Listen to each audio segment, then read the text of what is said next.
नमस्कार दोस्तों, आप सबों का स्वागत है। बिहार बोर्ड मैट्रिक परीक्षा 17 फरवरी 2022 को द्वितीय पाली यानी सेकेंड सिटिंग में आप लोग का परीक्षा गणित का हो चुका है, जिसमें से कि गणित में आपको 100 प्रश्न पूछे गए थे और आपको मात्र 50 प्रश्न का ही सही जवाब देना था कहीं भी से। तो दोस्तों, हम आपको सेट नंबर जो है कि सेट नंबर आपको मिलवा रहे हैं बी। आप देख रहे हैं बी सेट नंबर मिलवा रहे हैं। अगर आपका बी सेट है तो हूबहू यानी सेम टू सेम मिल जाएगा। अगर नहीं भी है तो आप परीक्षा दे करके आए हैं तो प्रश्न आपको याद ही होगा, आराम से मिला सकते हैं।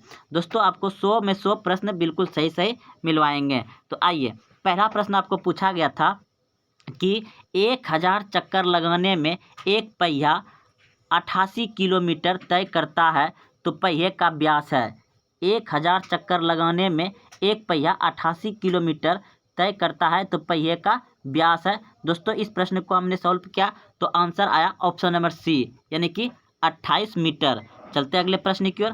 प्रश्न है 2 नंबर कि कोस इंटू 90 डिग्री माइनस थीटा यानी, तो इस प्रश्न का उत्तर आप सभी जानते हैं, ये तो सूत्र ही है, इसका उल्टा हो जाएगा sine theta. Option number B सही है। चलते अगले प्रश्न की ओर। प्रश्न है यदि थीटा बराबर 45 डिग्री तो cos square theta minus sine square theta का मान होगा। तो देखिए, जब इसको सॉल्व किया दोस्तों, हल किए, तो इसका आ जाएगा आपका ऑप्शन नंबर सी, बिल्कुल सही है, 0 आना चाहिए। चलते अगले प्रश्न की ओर।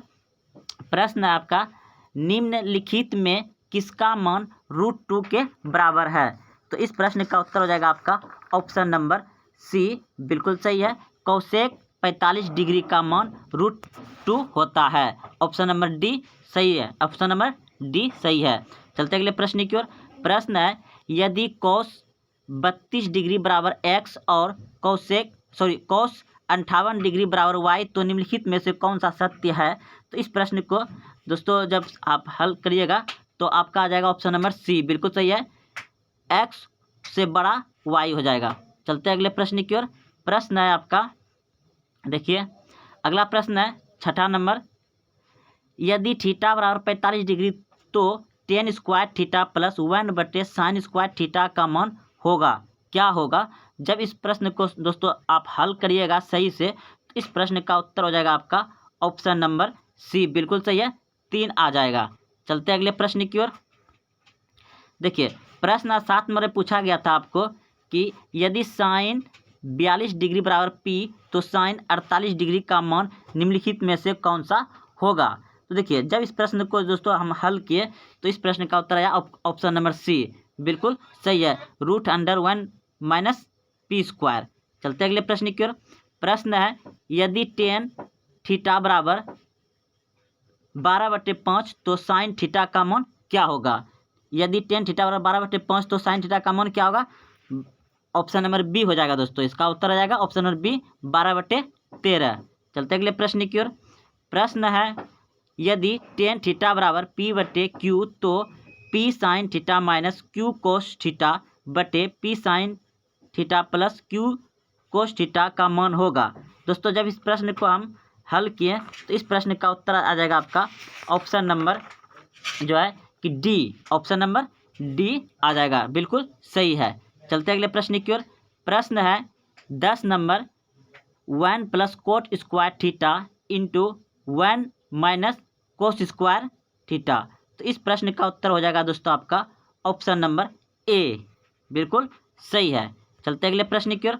प्रश्न है के किस मान के लिए द्विघात समीकरण 9x² प्लस 3kx प्लस 4 बराबर 0 के मूल्य समान है। तो इस प्रश्न का उत्तर हो जाएगा दोस्तों आपका ऑप्शन नंबर बी, बिल्कुल सही है, +-4। अगले प्रश्न की ओर। प्रश्न है यदि x माइनस वाई बराबर 6 और x² प्लस y² बराबर 30 तो xy का मान होगा। तो देखिए दोस्तों, जब इस प्रश्न को हल किए तो -3 आया, यानी ऑप्शन नंबर डी सही है। चलते अगले प्रश्न की ओर। प्रश्न है 13 नंबर, द्विघात समीकरण x² प्लस 3y माइनस 18 बराबर 0 के मूल्य होंगे। तो इस प्रश्न का उत्तर जो होगा आपका ऑप्शन नंबर ए, बिल्कुल सही दोस्तों, -6,3। चलते अगले प्रश्न की ओर। प्रश्न है द्विघात समीकरण एक्स स्क्वायर एक्स प्लस 5 बराबर 0 के मूलों की प्रकृति होगी। तो दोस्तों जब इस प्रश्न को हम हल किए तो इस प्रश्न का उत्तर आ जाएगा आपका ऑप्शन नंबर बी, वास्तविक और असमान। ऑप्शन नंबर बी आ जाएगा। चलते हैं अगले प्रश्न की ओर। प्रश्न है निम्नलिखित में से कौन समांतर श्रेणी नहीं है। दोस्तों जब इस प्रश्न को हम हल किए तो इस प्रश्न का उत्तर आ जाएगा आपका ऑप्शन नंबर बी, √2 √8। देखिए इसका अंतर समान आ जाएगा दोस्तों जब इसको हल करने के बाद, तो ऑप्शन नंबर बी सही है। चलते अगले प्रश्न की ओर। प्रश्न है यदि किसी समांतर श्रेणी का nवां पद 5 - 3n हो तो इसका सार्व अंतर होगा। तो दोस्तों इस प्रश्न का भी जब हल किए तो इस प्रश्न का उत्तर हो जाएगा आपका ऑप्शन नंबर जो है कि -3। ऑप्शन नंबर बी आ गया था, तो आपका आंसर भी -3 आना चाहिए, तो बी सही है जाएगा। चलते अगले प्रश्न की ओर। प्रश्न है 21, 18, 15 का कौन सा पद शून्य होगा। तो देखिए दोस्तों जब इसको आप इस सूत्र पे बैठाइएगा तो आपका आ जाएगा आठवां पद आ जाएगा शून्य। तो चलते अगले प्रश्न की ओर। प्रश्न है कि समांतर श्रेणी में √7, √28, √63 का चौथा पद क्या होगा। तो दोस्तों इस प्रश्न को जब हल किए तो इस प्रश्न का उत्तर आ गया √112। ऑप्शन नंबर डी सही हो जाएगा आपका। चलते अगले प्रश्न की ओर।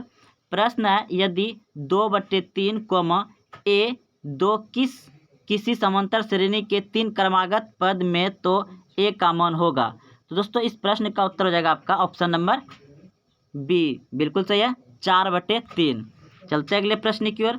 प्रश्न है यदि समांतर श्रेणी का प्रथम पद ए और सार्व अंतर डी हो तो इसका प्रथम n पदों का योग होगा। तो दोस्तों ये बिल्कुल आपको सूत्र ही पूछ दिया गया है जो कि ऑप्शन नंबर सी में है। चलते अगले प्रश्न की ओर। प्रश्न है √1 - cos थीटा बटे 1 + cos थीटा।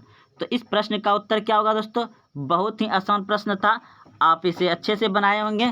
तो इस प्रश्न का उत्तर हो जाएगा आपका ऑप्शन नंबर ए, बिल्कुल सही है, sec थीटा - tan थीटा। चलते अगले प्रश्न की ओर। प्रश्न है एक ऊर्ध्वाधर दीवार की लंबाई एवं उसकी छाया की लंबाई का अनुपात 1:√3 है तो सूर्य का उन्नयन कोण होगा। दोस्तों जब इस प्रश्न को हमने सॉल्व किए तो आंसर में आया 30 डिग्री, यानी ऑप्शन नंबर ए सही हो जाएगा। चलते अगले प्रश्न की ओर। प्रश्न है sec 30 डिग्री बटे cosec 60 डिग्री बराबर। दोस्तों इस प्रश्न को जब आप सॉल्व करिएगा तो दोनों कट करके आपका एक आ जाएगा, यानी दोनों कट जाएगा, इसका मान बैठाइएगा तो सूत्र, तो ऑप्शन नंबर डी सही हो जाएगा। चलते अगले प्रश्न की ओर। प्रश्न है दोस्तों थोड़ा धुंधला दिखाई दे रहा है, लेकिन इसका आंसर हम बता दे रहे हैं कि इसका जब अब सॉल्व करिएगा तो ऑप्शन नंबर डी बिल्कुल सही जाएगा 3। प्रश्न है 25 नंबर यदि cos α + β = 0 तो sin α - β का मान क्या होगा। तो दोस्तों इस प्रश्न का उत्तर जाएगा आपका ऑप्शन नंबर डी, बिल्कुल सही है, cos 2β। अगला प्रश्न है बिंदु -2 - 5 का भुजा है। तो इस प्रश्न का उत्तर हो जाएगा आपका 3। ऑप्शन नंबर सी सही हो जाएगा। चलते हैं अगले प्रश्न की ओर। प्रश्न है 27 नंबर एक्स अक्ष पर किसी बिंदु का y नियमांक होता है तो इसका हो जाएगा आपका 1। ऑप्शन नंबर ए बिल्कुल सही है। चलते अगले प्रश्न की ओर। प्रश्न है बिंदु 3, -4 किस चतुर्थांश में स्थित है। तो इस प्रश्न का उत्तर हो जाएगा आपका ऑप्शन नंबर डी, बिल्कुल सही है, चतुर्थ। अगले प्रश्न की ओर। प्रश्न 29 नंबर एक्स अक्ष से बिंदु 3, 5 की दूरी है। तो ये दोस्तों इस प्रश्न का जब आप हल करिएगा तो 5 आंसर आएगा, ऑप्शन नंबर डी सही है। चलते अगले प्रश्न की ओर। दोस्तों इस प्रश्न में थोड़ा धुंधला दिखाई दे रहा है, मूल बिंदु से बिंदु एक्स वाई की दूरी क्या है। तो इस प्रश्न का उत्तर हो जाएगा आपका ऑप्शन नंबर बी, बिल्कुल सही दोस्तों, ये पूरा सूत्र ही आपको पूछ दिया गया था, √x² + y²। Option number B सही है। चलते अगले प्रश्न की ओर। यदि भाग एलोग्रिथम ए बराबर बी क्यू प्लस आर में ए 37 है और बी 4 दिया गया है और आर बराबर 1 है, तो क्यू का मान क्या होगा? तो दोस्तों जब इसको हल किए तो इस प्रश्न का उत्तर आया नो, यानी ऑप्शन नंबर ए सही हो जाएगा। चलते अगले प्रश्न की ओर। प्रश्न है 156 के अभाज्य गुणनखंड में 2 का घात कितना आएगा? तो जब दोस्तों इसको लघुत्तम की तरह तोड़िएगा तो अभाज्य गुणनखंड पर 2 पर कितना पावर आएगा? 2 आ जाएगा। ऑप्शन नंबर जो है कि ए सही हो जाएगा। चलते अगले प्रश्न की ओर। प्रश्न है निम्नलिखित में कौन अपरिमेय संख्या नहीं है? निम्नलिखित में से कौन अपरिमेय संख्या नहीं है? तो इस प्रश्न का उत्तर हो जाएगा, यानी परिमेय संख्या होना चाहिए। तो देखिए अपरिमेय संख्या नहीं है, तो ऑप्शन ए ये अपरिमेय संख्या है, अपरिमेय संख्या नहीं है। तो इस प्रश्न का उत्तर हो जाएगा आपका ऑप्शन नंबर डी। बिल्कुल दोस्तों ये परिमेय संख्या हो जाएगा, क्योंकि इसको जब तोड़िएगा तो 4 बाहर आ जाएगा, 3 अंदर रहेगा, तो √3 और √3 कट जाएगा, तो ऑप्शन नंबर डी हो जाएगा। और बाकी इधर तीनों अपरिमेय संख्या है। इसमें पूछा था अपरिमेय संख्या नहीं है, तो ऑप्शन नंबर डी सही हो जाएगा। चलते अगले प्रश्न की ओर।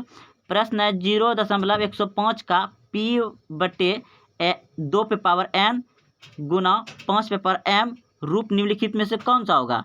तो देखिए दोस्तों जब इसको दशमलव को हटाइएगा तो नीचे आ जाएगा आपका 1000, तो उसको जब तोड़ेंगे तो उतना करने के बाद तो आपका ऑप्शन नंबर बी हो जाएगा, यानी कि 21/2 गुना 5/2।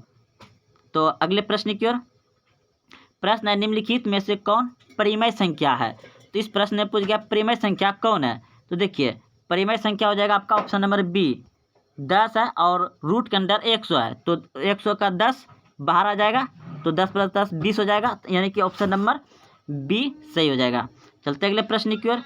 प्रश्न है निम्नलिखित में से किसका दशमलव प्रसार शांत है? दशमलव प्रसार शांत है, तो इस प्रश्न का उत्तर हो जाएगा आपका ऑप्शन नंबर ए 15/1600। चलते अगले प्रश्न की ओर।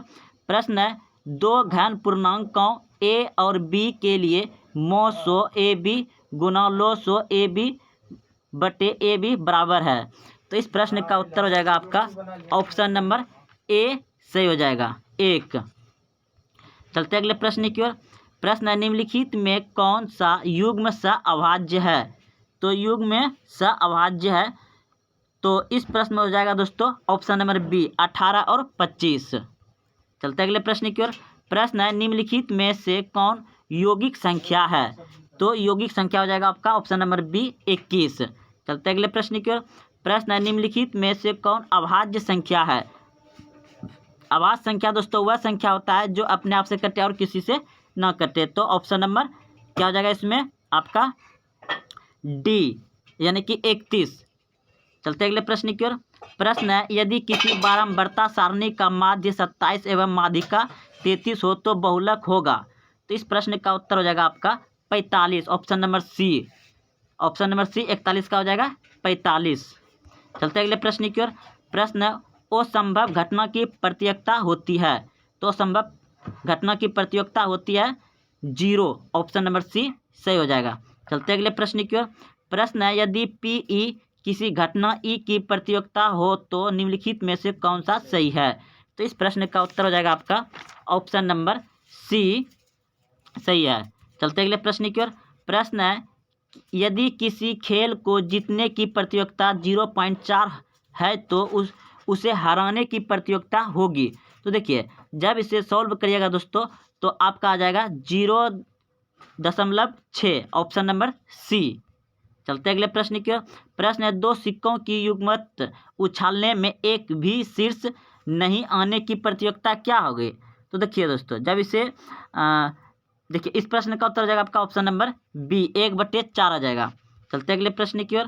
प्रश्न है निम्नलिखित में कौन किसी घटना की प्रतियोगिता नहीं हो सकती? किसी घटना की प्रतियोगिता नहीं हो सकती है, तो ऑप्शन नंबर बी 1.5। अगले प्रश्न की ओर। प्रश्न है अंतःस्पर्श करने वाली 2 वृत्तों की कितनी उभयनिष्ठ स्पर्श रेखाएं होती है? तो इस प्रश्न का उत्तर हो जाएगा 1। ऑप्शन नंबर ए सही है। अगले प्रश्न की ओर। प्रश्न है यदि एक्स स्क्वायर प्लस 1/x² बराबर 14 हो तो x प्लस 1 व x का मान होगा। तो इस प्रश्न का उत्तर हो जाएगा ऑप्शन नंबर बी, बिल्कुल सही है, 4। तो अगला प्रश्न है समांतर श्रेणी 2, 6, 10 के प्रथम 11 पदों का योग होगा। तो देखिए, तो इस प्रश्न का उत्तर जब हम हल किए तो आया आपका ऑप्शन नंबर बी 242। तो ऑप्शन नंबर बी सही हो जाएगा। चलते अगले प्रश्न की ओर। प्रश्न है यदि किसी अर्धगोले की त्रिज्या r हो तो उसका संपूर्ण पृष्ठ का क्षेत्रफल होगा। तो दोस्तों यह बिल्कुल आपको सूत्र पूछा दिया गया है, तो ऑप्शन नंबर सी हो जाएगा 3πr²। अगला प्रश्न है बिंदुओं 2, -2 और -2 का मिलने वाली रेखाखंड के मध्य बिंदु निर्देशांक है। तो इस प्रश्न का उत्तर हो जाएगा आपका ऑप्शन नंबर बी, बिल्कुल से 0, 0 हो जाएगा ऑप्शन नंबर बी 51 का। अगले प्रश्न की ओर। प्रश्न है किसी त्रिभुज का केंद्रक 3 0 है और उसके दो शीर्ष 2, 3 एवं 1, -4 है, तो तीसरा शीर्ष क्या होगा। तो देखिए, जब इसे सॉल्व करिएगा तो आपका आ जाएगा 6, 1, यानी कि 6 और 1 आएगा, ऑप्शन नंबर सी हो जाएगा। चलते अगले प्रश्न की ओर। प्रश्न है यदि किसी त्रिभुज के शीर्ष के निर्देशांक 0, 0, 0 है और 4 0 एवं 1, 0, 1 हो तो त्रिभुज का क्षेत्रफल कितना होगा। तो क्षेत्रफल पूछ रहे हैं इसमें। तो इस प्रश्न को जब सॉल्व किया दोस्तों तो आ गया 2, यानी ऑप्शन नंबर सी सही है। चलते अगले प्रश्न की ओर। प्रश्न है 54 नंबर बिंदुओं -1, 3 एवं -5, 7 के बीच की दूरी होगी। तो दोस्तों जब इस प्रश्न को हम सूत्र बैठा के निकाल लें तो इसका आ गया कितना, 4√2 इकाई, 4√2 इकाई, ऑप्शन नंबर बी हो जाएगा। चलते हैं अगले प्रश्न की ओर। प्रश्न है दो बिंदु x1, y1 और x2 और y2 को मिलाने वाली रेखाखंड में m/n में ओ विभाजित वाले बिंदु के निर्देशांक होंगे। दोस्तों यह आपका सूत्र है, तो ऑप्शन नंबर ए बिल्कुल सही हो जाएगा। चलते अगले प्रश्न की ओर। प्रश्न है यदि किसी शंकु के पृष्ठ क्षेत्रफल का क्षेत्रफल 880 सेंटीमीटर और त्रिज्या 14 सेमी हो तो उसकी नियतांक ऊंचाई क्या होगी। तो इस प्रश्न का उत्तर हो जाएगा आपका ऑप्शन नंबर बी, बिल्कुल सही दोस्तों, 20 सेंटीमीटर। अगले प्रश्न की ओर। प्रश्न है समान ऊंचाई वाले दो बेलन के आयतनों का अनुपात 9:16 है तो उनके पृष्ठ का क्षेत्रफल क्या होगा। तो देखिए, दो समान वाले हैं, तो इस प्रश्न का उत्तर हो जाएगा आपका, इस पे क्या करिए, वर्ग कर दीजिए और जो निकलेगा यानी कि इसका 3 हो जाएगा, इसका 4 हो जाएगा, तो ऑप्शन नंबर सी हो जाएगा। अगले प्रश्न की ओर। प्रश्न है आपका एक शंकु की पूर्ण सतह का क्षेत्रफल 18 मीटर स्क्वायर है और उसकी तिर्यक ऊंचाई शंकु के आधार है, तो त्रिज्या की दुगुनी है, तो शंकु का आधार का क्षेत्रफल क्या होगा। तो इस प्रश्न का उत्तर हो जाएगा आपका ऑप्शन नंबर ए, बिल्कुल सही है, 6 मीटर स्क्वायर। अगला प्रश्न है दो गोले के आयतनों का अनुपात 8:7, 27, 8:27 है, तो उनके संपूर्ण पृष्ठ के क्षेत्रफलों का अनुपात क्या होगा। तो देखिए दोस्तों, इसका जब गोले का आयतन यानी कि घन, तो इसका 2 निकल जाएगा, इसका कितना निकल जाएगा, 3 निकल जाएगा, और फिर संपूर्ण पृष्ठ क्षेत्रफल पूछ दिया गया है। तो देखिए, इसका 2 जब यानी कि घन करने के बाद आएगा और इसका 3 आ जाएगा, तो संपूर्ण पृष्ठ क्षेत्रफल यानी कि फिर इसको स्क्वायर कर दीजिए, तो कितना हो जाएगा, 4:9, 4:9 आ जाएगा, ऑप्शन नंबर डी सही हो जाएगा। चलते अगले प्रश्न की ओर। प्रश्न है किसी गोले का संपूर्ण पृष्ठ क्षेत्रफल का 616 सेमी स्क्वायर है तो गोले का व्यास होगा। तो देखिए, जब इसे सॉल्व करिएगा तो आपका आ जाएगा 14 सेमी, ऑप्शन नंबर बी बिल्कुल सही है। अगले प्रश्न की ओर। यदि बहुपद 6x³ - 11x² - 3x + 2 के शून्यांक अल्फा, बीटा, गामा हो तो मान क्या होगा। तो देखिए दोस्तों, जब तो इस प्रश्न का उत्तर हो जाएगा आपका ऑप्शन नंबर सी, बिल्कुल सही है, -1/2, -1/2। अगले प्रश्न की ओर। प्रश्न है यदि बहुपद x² - 3 × x - 1 -5 के शून्यांक ए बी हो तो A plus B into beta, sorry प्रश्न है alpha plus 1 into beta plus 1 का मान होगा। देखिए जब इस प्रश्न को सॉल्व किए तो आ गया -4, यानी ऑप्शन सी सही है। चलते अगले प्रश्न की ओर। प्रश्न है यदि बहुपद x² plus P x Q के शून्यांक एक दूसरे के व्युत्क्रम हो तो क्यू का मान होगा। तो इस प्रश्न का उत्तर हो जाएगा आपका ऑप्शन नंबर 1, यानी कि -1 आ जाएगा। चलते अगले प्रश्न की ओर। प्रश्न है निम्नलिखित में से कौन एक द्विघात बहुपद का जिनके प्रश्न है निम्नलिखित में से कौन एक द्विघात बहुपद है जिसके शून्यांक -2 और 6 है। तो देखिए तो शून्यांक आएगा दोस्तों ऐसा।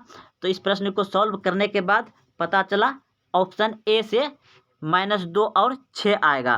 तो ऑप्शन नंबर ए ही सही हो जाएगा, यानी x² - 4x बराबर x² - 4x - 12 हो जाएगा। ऑप्शन नंबर ए सही है। अगला प्रश्न है रैखिक समीकरण युग्म 2x - 3y + 2 = 0, 6x - 9y + 5 = 0 के कितने हल होंगे। तो जब इसको सूत्र बैठाइएगा दोस्तों तो इस प्रश्न का उत्तर हो जाएगा आपका कोई हल नहीं होगा, ऑप्शन नंबर बी। अगला प्रश्न है के किस मान के लिए kx + 2y = 5 तथा 3x + y = 1 का एक व द्वितीय हल होंगे। तो इस प्रश्न का उत्तर हो जाएगा आपका ऑप्शन नंबर जो है कि बी, k ≠ 6। अगले प्रश्न की ओर। प्रश्न है दो रैखिक समीकरणों के लेखा चित्र यदि समांतर रेखा हो तो हलों की संख्या क्या होगी। तो इस प्रश्न का उत्तर हो जाएगा 0, ऑप्शन नंबर ए सही है। अगले प्रश्न की ओर। प्रश्न है y - 4 = 0 का आलेख कैसी सरल रेखा होगी। तो इस प्रश्न का उत्तर हो जाएगा आपका ऑप्शन नंबर जो है कि 1, यानी कि x अक्ष के समांतर होगी, x अक्ष के समांतर होगी। अगला प्रश्न है यदि 2x + 3y = 11 और 2x - 4y = -24 तो इसका हल क्या होगा। तो दोस्तों आप x y का मान निकाले होंगे तो कितना आया होगा आप सबका। अगर ऑप्शन नंबर डी आया होगा तो बिल्कुल सही, यानी x = -2 और y = 5 आया होगा तो बिल्कुल सही होगा। चलते अगले प्रश्न की ओर। प्रश्न है निम्नलिखित में से कौन द्विघात समीकरण नहीं है। तो द्विघात समीकरण नहीं है। तो देखिए दोस्तों जब इसको आप हल करिएगा तो इसमें आपका क्यू आ जाएगा, यानी कि ऑप्शन नंबर सी जो है कि नहीं होगा, ऑप्शन नंबर सी आंसर हो जाएगा, द्विघात समीकरण नहीं होगा। चलते अगले प्रश्न की ओर। प्रश्न है y x का समीकरण है। तो इस प्रश्न का उत्तर हो जाएगा आपका ऑप्शन नंबर ए, बिल्कुल सही है, x = 0 हो जाएगा। अगला प्रश्न है दो घनों के आयतनों का अनुपात 1:27 है, उनके कुल पृष्ठ क्षेत्रफलों का अनुपात होगा। तो इस प्रश्न का उत्तर हो जाएगा ऑप्शन नंबर ए, बिल्कुल सही, 1:3। अगले प्रश्न की ओर। एक गोले जिसकी त्रिज्या 2r है और उसका आयतन होगा। तो इस प्रश्न का उत्तर हो जाएगा 32 π r³ 3, ऑप्शन नंबर ए सही हो जाएगा।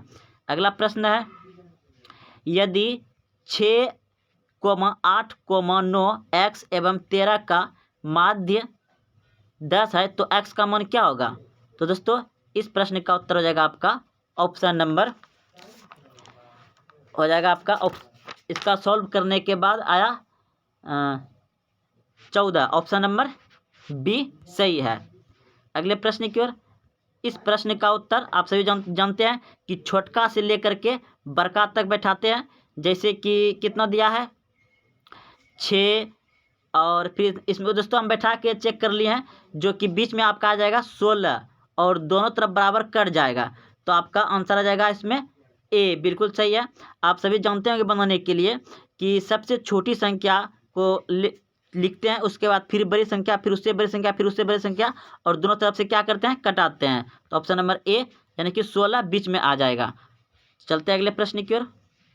प्रश्न है 23, 15, 25, 40, 27, 25, 23, 25, 20 का बहुलक है तो इसमें सबसे ज़्यादा कौन सा अंक आ रहा है आपका?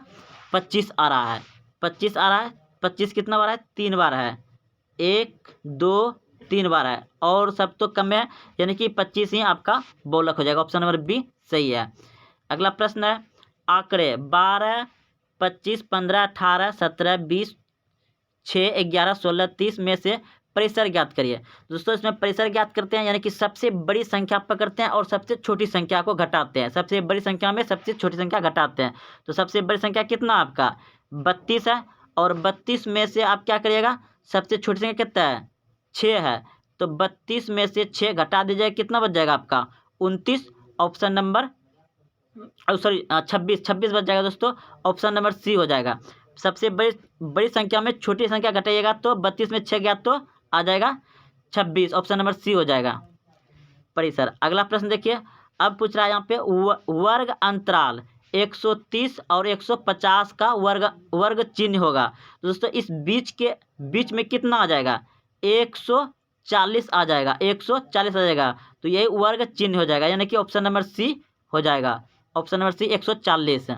अगला प्रश्न है यदि 4 लगातार विषम संख्याओं का माध्य 6 है तो सबसे बड़ी संख्या क्या होगी? तो देखिए दोस्तों इस प्रश्न में आपका माध्य कितना दिया है? 6। माध्य मतलब होता है बीच की संख्या, तो बीच में इसको रखेंगे और क्या है? विषम संख्या।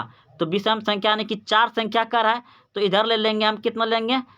6 के बाद के विषम क्या आ जाएगा? पीछे 5 आ जाएगा और 3 आ जाएगा। फिर 2 संख्या इधर लिए, 2 संख्या इधर ले लेंगे, तो इधर कितना? 7 आ जाएगा और 9 आ जाएगा। तो क्या पूछ रहा है इसमें? बड़ी संख्या। तो बड़ी संख्या कितना हो जाएगा? 9 आ जाएगा। क्यों? देखिए 2 2 4 बड़ी इसमें आ जाएगा 9। ऑप्शन नंबर बी हो जाएगा आपका। ऑप्शन नंबर बी 9 हो जाएगा। चलते हैं अगले प्रश्न की ओर। प्रश्न है निम्नलिखित में कौन केंद्रीय प्रवृत्ति की माप नहीं है? तो इस प्रश्न का उत्तर हो जाएगा आपका ऑप्शन नंबर जो है कि परिसर, डी बिल्कुल सही है। अगले प्रश्न की ओर। प्रश्न है युग्मपाती रेखा समीकरण के निकाय a1x प्लस b1y बराबर c1 coma a2x plus b2y c2 के अनगिनत हल प्राप्त है यदि। तो क्या हो जाएगा इसका? Option number D. अब जानते हैं कि सभी बराबर होता है। ऑप्शन नंबर डी हो जाएगा। अनगिनत हल का सभी बराबर होता है। ऑप्शन नंबर डी सही है। अगला प्रश्न है तो त्रिभुज ए बी सी में भुजा ए बी एवं ए सी पर क्रमशः डी एवं ई बिंदु है यदि डी ई। दोस्तों देखिए इस प्रश्न को जब हम सॉल्व किए तो इस प्रश्न का उत्तर आ जाएगा आपका 11। ऑप्शन नंबर सी सही है। अगला प्रश्न है दो समरूप त्रिभुज ए बी सी एवं पी क्यू आर के क्षेत्रफल क्रमशः 81 सेंटीमीटर और 49 सेंटीमीटर है, तो उसकी ए बी सी त्रिभुज की ऊंचाई 4.5 सेमी है, तो त्रिभुज पी क्यू आर की ऊंचाई क्या होगी? जब इसे सॉल्व किए दोस्तों, हल किए, तो इस प्रश्न का उत्तर आ गया 2.5 सेमी। ऑप्शन नंबर सी हो जाएगा। अगला प्रश्न है एक समांतर चतुर्भुज के विकर्ण 6 सेमी और 8 सेमी है, इसकी प्रत्येक भुजा निम्नलिखित में से किस के बराबर है? तो 4 सेमी के बराबर है। ऑप्शन नंबर बी सही हो जाएगा। अगला प्रश्न है दो समरूप त्रिभुज ए बी सी और पी क्यू आर के परिमापों का क्रमशः 36 सेमी और 24 सेमी है, तो पी क्यू बराबर 10 सेमी, तो ए बी बराबर क्या होगा? तो देखिए जब इस प्रश्न को हल किए तो इस प्रश्न का उत्तर आ गया 15 सेमी।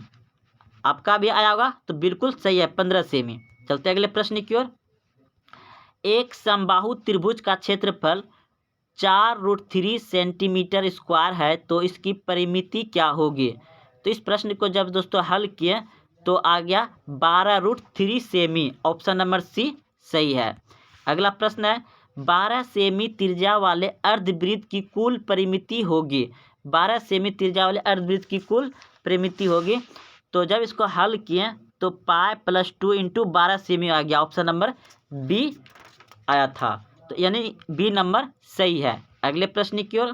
प्रश्न है एक वृत्ताकार वलय की बाहरी एवं भीतरी त्रिज्या कम से कम आर और एवं छोटी आर, तो वलय का क्षेत्रफल क्या होगा? देखिए तो इस प्रश्न का उत्तर हो जाएगा आपका ऑप्शन नंबर ए, पाई बड़ी आर स्क्वायर माइनस छोटी आर स्क्वायर। तो ऑप्शन नंबर सी आ जाएगा दोस्तों इसका, ये सूत्र पर ही आपका बैठ जाएगा वहाँ से। तो चलते अगले प्रश्न की ओर। प्रश्न है, किसी वृत्त के केंद्र से 8 सेमी लंबी जीवा की न्यूनतम दूरी 3 सेमी है तो वृत्त का व्यास होगा। तो इस प्रश्न का उत्तर हो जाएगा 10 सेमी। जब आप सॉल्व करिएगा सूत्र पर बैठा करके तो 10 सेमी आएगा, यानी ऑप्शन नंबर सी सही हो जाएगा। अगला प्रश्न है, दो वृत्तों के क्षेत्रफलों का अनुपात 9:4 है तो उनकी परिधि का अनुपात क्या होगा। तो इस प्रश्न का उत्तर हो जाएगा, यानी इस पे पूरा को वर्ग बैठा दीजिए तो कितना आ जाएगा 3:2। तो 3:2 ऑप्शन नंबर ए बिल्कुल सही है दोस्तों। चलते अगले प्रश्न की ओर। प्रश्न है, दो संख्याओं का मोसो 27 एवं लोसो 162 है, यदि उनमें से एक संख्या 54 है तो दूसरी संख्या क्या होगा। तो इस प्रश्न का सूत्र आप सभी जानते हैं कि पहली संख्या गुना दूसरी संख्या बराबर एलसीएम गुना एचसीएफ। तो यानी इससे हम भाग दे देंगे तो कितना बार में, यानी 81 सब कट उठ के 81 आएगा आंसर। तो आपका ऑप्शन नंबर डी सही हो जाएगा 81। अगले प्रश्न की ओर। प्रश्न है, संख्याएं 12, 15 एवं 21 का मोसो क्या होगा। 12, 15, 21 का मोसो क्या होगा। तो जब इसको निकाले दोस्तों इस प्रश्न का उत्तर हो जाएगा ऑप्शन नंबर ए बिल्कुल से 3 आ जाएगा। अगला प्रश्न है, किसी धनात्मक पूर्णांक q के लिए प्रत्येक धनात्मक विषम पूर्णांक का रूप होता है। जब इस प्रश्न को बनाया तो दोस्तों इस प्रश्न का आंसर आ गया ऑप्शन नंबर सी 6q+1। अगले प्रश्न की ओर। प्रत्येक परिमेय संख्या होती है, प्रत्येक परिमेय संख्या क्या होती है, एक वास्तविक संख्या होती है, एक वास्तविक संख्या होती है। ऑप्शन नंबर डी सही हो जाएगा। अगला प्रश्न है, 22/7 है, 22/7 है तो जो भी दोस्तों p/q के रूप में आ जाए, जहाँ q बराबर नॉट इक्वल टू, यानी कि q का मान 0 नहीं होना चाहिए, तो वह क्या हो जाएगा परिमेय संख्या हो जाएगा। ऑप्शन नंबर ए सही है, 22/7 p/q के रूप में है तो ये परिमेय संख्या है। ऑप्शन नंबर ए सही हो जाएगा। अगला प्रश्न है, द्विघात बहुपद के शून्यांक की संख्या कितनी होती है। जब आप द्विघात बहुपद बनाते हैं तो आंसर आप लाते हैं 2 अक्ष निकालते हैं, यानी कि 2 शून्यांक निकलता है। ऑप्शन नंबर बी सही हो जाएगा 2। अगला प्रश्न है, निम्नलिखित में कौन बहुपद नहीं है। तो निम्नलिखित में बहुपद अक्सर दोस्तों ये रूट में गुणांक आ जाता है या तो फिर बटे में बटे वाला नहीं होता है। तो ऑप्शन नंबर सी हो जाएगा 1/x-1, ये बहुपद नहीं होगा। अगला प्रश्न है, px इंटू जी एक्स और px का घात 7 है एवं जी एक्स का घात 3 है तो px/qx का घात क्या होगा। तो इस प्रश्न का उत्तर हो जाएगा आपका ऑप्शन नंबर 4 हो जाएगा। ऑप्शन नंबर 4 हो जाएगा, क्योंकि ये ऊपर जाकर के ये घातांक क्या हो जाएगा घट जाएगा, 7 में 3 घट जाएगा। तो ऑप्शन नंबर बी बिल्कुल सही है, 4 आ जाएगा। अगला प्रश्न है, 99 नंबर प्रश्न है, यदि px का एक शून्यांक -2 है तो निम्नलिखित में से कौन px का एक गुणज होगा। तो इस प्रश्न का उत्तर हो जाएगा आपका ऑप्शन नंबर बी बिल्कुल सही हो जाएगा, x+2 हो जाएगा, 99 का x+2 हो जाएगा। अगला प्रश्न है 100 नंबर का, ये सॉरी दोस्तों 100 नंबर प्रश्न है, यदि बहुपद x² - 4x+1 है कि शून्यांक अल्फा इंटू बीटा तो मान क्या होगा। तो इस प्रश्न का उत्तर हो जाएगा आपका ऑप्शन नंबर ए आ जाएगा, यानी ऑप्शन नंबर बी सही है दोस्तों, 1 आएगा, 1 आ जाएगा। ऑप्शन नंबर बी सही है जब इसको हल किए तो दोस्तों 100 प्रश्न में से आपको 100 प्रश्न बिल्कुल सही उत्तर मिलवाएं दोस्तों। और आप चाहते हैं कि आगे तैयारी करने के लिए बिहार पॉलिटेक्निक पैरामेडिकल, तो उसके लिए मैथ और जीके जीएस भी तैयारी करवाते हैं दोस्तों। उसके लिए आप चैनल को सब्सक्राइब कर लें और डेली एक वीडियो दोस्तों जीके जीएस और बेसिक मैथ का अपलोड किया जाता है, आप अच्छे से सीखें। हाँ, और दोस्तों अपने दोस्तों में शेयर करना ना भूलें। कमेंट करें कैसा लगा आपको यह वीडियो। जय हिंद, जय भारत।